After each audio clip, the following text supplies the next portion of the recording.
జగనన్న భూరక్ష పథకం కింద ఈ పుస్తకాలు ప్రింట్ చేసి ఆయన బొమ్మేసి ఇదే మేము పాస్బుక్ అని చెప్పేసి ఇస్తున్నాడు. ఆ పాస్బుక్ లో ఎంత డొల్లతనం ఉందంటే ఇది నేల గీసుకోవడానికి పనికిరాదు. వాళ్లే ఇచ్చారు.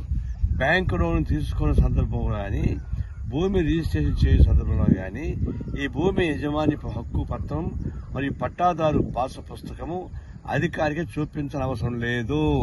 అంటే ఇది బోగస్ పత్రం, దేనికి పనికిరాదు, నేల గీసుకుంటే కూడా పనికిరాదు.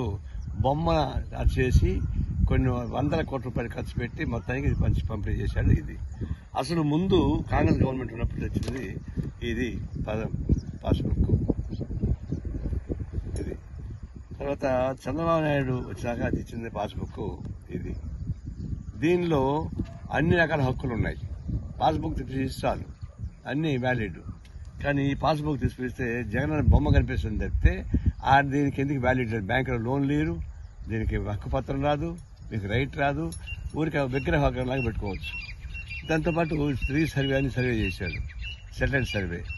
ఒక్కొక్క దీనికి ఎన్ని బండ్లు ఉన్నాయి చూడండి. చాలా ఫినిష్ చేసిన జగన్ భూ పథకాన్ని పెట్టాడు.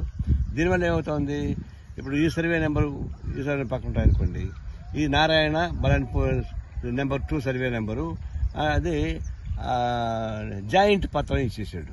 జాయింట్ పత్రం అంటే ఏంటి, భూ సర్వే నెంబర్ 1 నాది అయితే దాన్ని జాయింట్ పత్రంగా భూ నెంబర్ 5, 6, 7 ఇచ్చేసాడు.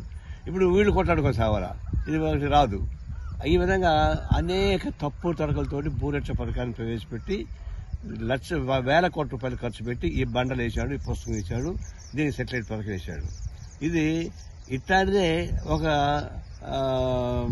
తెలంగాణ ముఖ్యమంత్రి కూడా ధరణి చేశాడు.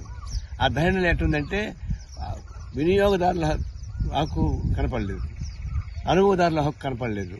దానివల్ల ఏం చేసిందండి, అనుభవించవలసిన భూమి కాస్త భూస్వామికి వెళ్ళిపోయింది.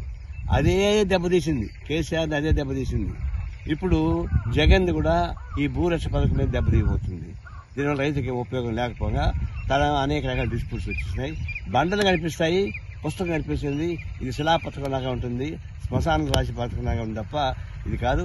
ఇదే బండలే రాబోయేటువంటి జగన్మోహన్ రెడ్డికి శిలాపథంగా మారిపోతుంది, శ్మశాన పథకం పనికొస్తున్నటువంటి కార్యం కాదు. ఇదే పథకమే ఆయన ఓడించబోతుంది.